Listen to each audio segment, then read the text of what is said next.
जी बिल्कुल।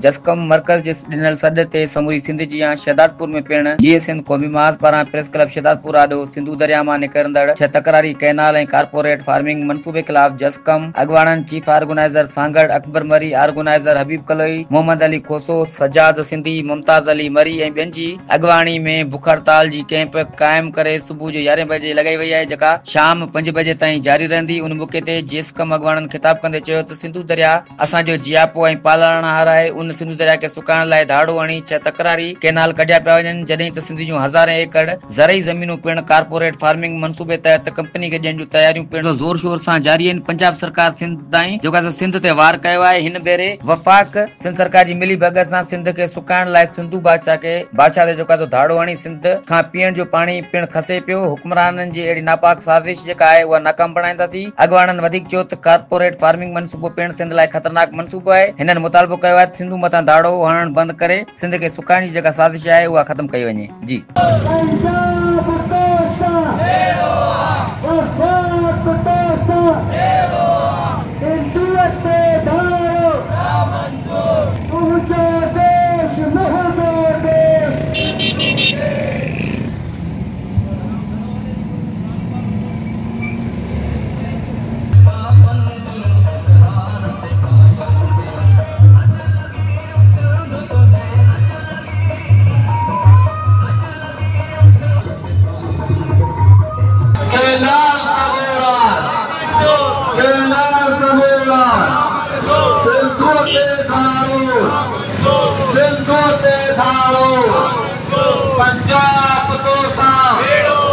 पंजाब